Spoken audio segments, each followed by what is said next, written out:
Bonjour à tous. La SCPI laisse peu d'investisseurs indifférents. Pour beaucoup, il s'agit du placement idéal, avec des rendements pouvant dépasser les 7, 8, voire 10% pour des risques très faibles. Mais pour d'autres, il s'agit au contraire d'une arnaque déguisée, avec des frais délirants pour des risques largement sous-estimés. Dans cette vidéo, nous allons voir les avantages et les inconvénients des SCPI. Afin de répondre à la seule question qui compte, faut-il vous intéresser à ces véhicules et si oui, comment? Le premier avantage de la SCPI est qu'il s'agit d'un placement immobilier sans aucun souci de gestion. C'est un placement immobilier. Le véhicule va investir dans un parc d'une dizaine voire d'une centaine de biens immobiliers, comme par exemple des logements, mais plus souvent de l'immobilier d'entreprise, comme par exemple des bureaux, des commerces ou encore des entrepôts. En achetant une part de SCPI, vous devenez propriétaire d'une fraction de ce parc immobilier. L'investissement immobilier a beaucoup de qualités, mais il a un gros défaut. La gestion est très lourde. Recherche du bien, recherche du locataire, entretien et travaux, tâches administratives, problèmes d'impayés ou de vacances, tout ceci prend énormément de temps. Mais avec la SCPI, la société de gestion s'occupe de tout. Vous n'avez qu'à acheter vos parts et recevoir des loyers. De plus, l'investissement est mutualisé sur de très nombreux biens. Un problème avec un bien ou un locataire ne va donc affecter que très peu la rentabilité de votre investissement. La principale critique adressée aux SCPI est qu'elles sont gorgées de frais. Entre 8 et 12% de frais de souscription, environ 10% des loyers en frais de gestion, ces frais semblent effectivement très élevés. Mais il faut les comparer à un investissement immobilier en direct. Quand vous achetez un appartement ou une maison, vous allez payer entre 7 et 8% de frais de notaire et entre 4 et 7% de frais d'agence. Et si vous mettez ce bien en location en agence, celle-ci va prélever environ 10% des loyers pour la gestion de ce bien. Les frais des SCPI ne sont donc pas plus élevés que pour un bien immobilier en direct. Par ailleurs, il existe des SCPI sans frais d'entrée, mais dans ce cas, les frais de gestion sont un peu plus élevés. Mais surtout, les rendements affichés par les SCPI, qui sont donc si attractifs, sont publiés nets de tous ces frais. Parlons donc maintenant des rendements. Sur le papier, ils sont très alléchants. Les meilleurs servent du 8, 9, 10%, voire plus. Mais ces rendements ne correspondent pas vraiment à la réalité du marché. Les rendements les plus élevés sont toujours réalisés par des SCPI très jeunes, souvent créés il y a moins de 3 ans. Ces SCPI ont profité d'un contexte particulier. Baisse des prix immobiliers juste avant leur création, acquisition réalisée avec des cotes, stratégie opportuniste, notamment tournée vers des pays européens moins matures que la France. Il est donc difficile de savoir si ces SCPI vont maintenir leur rendement dans le temps.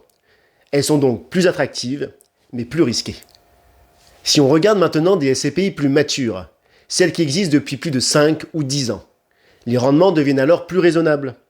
Les bonnes SCPI matures servent généralement entre 5 et 6% de rendement. Ce n'est pas spectaculaire, mais c'est beaucoup plus représentatif du marché de l'immobilier d'entreprise. Par ailleurs, ces rendements sont supérieurs aux rendements locatifs des appartements et des maisons en France. Celui-ci tourne autour de 5% net de charge. Mais dans les grandes villes, il est souvent plus faible, comme à Paris ou à Lyon, où il se situe autour de 3,5%. Les rendements et les frais des SCPI sont donc tout à fait adaptés à un bon placement immobilier. Mais le vrai point noir se situe au niveau du potentiel de plus-value et du risque de perte. Sur 10 ans, les prix des logements en France ont progressé d'environ 30%, malgré la baisse de 2023 et 2024. Mais sur le marché des SCPI, la baisse de 2023 et 2024 a totalement annulé les hausses des 8 années précédentes. Comme pour l'immobilier résidentiel, la moyenne cache de fortes disparités. Certaines SCPI ont progressé. Mais là où un appartement peut prendre 20 à 30% en quelques années, les hausses des SCPI restent généralement beaucoup plus modestes. Lorsque l'on investit en SCPI, il ne faut donc pas espérer réaliser une forte plus-value. Au mieux, sur 10 ou 20 ans, on peut espérer que l'évolution du prix de la part compense la commission de souscription au moment de la revente.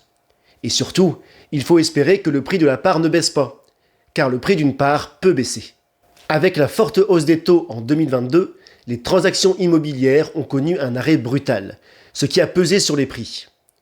Certaines SCPI, notamment les SCPI de bureaux, ont fait alors face à un risque que peu d'investisseurs avaient anticipé: une forte demande de rachat. Les SCPI ont alors été contraintes de vendre des immeubles dans de mauvaises conditions, ce qui a entraîné des baisses spectaculaires du prix des parts, y compris pour ceux qui ne souhaitaient pas vendre.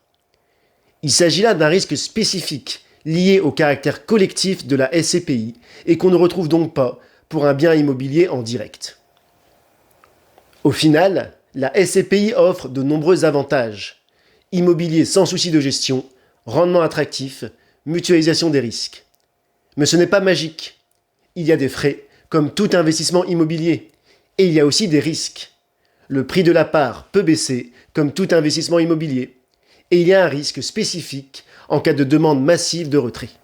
Mais ce n'est pas une arnaque, c'est un placement avec des avantages et des risques. Et comme tout placement risqué, il est très important de bien sélectionner les véhicules et surtout de bien diversifier pour limiter les risques en cas de mauvais choix. Voici donc un portefeuille de 12 SCPI bien diversifiés selon les types, l'âge et les secteurs que je vous recommande si vous souhaitez investir sur ces placements.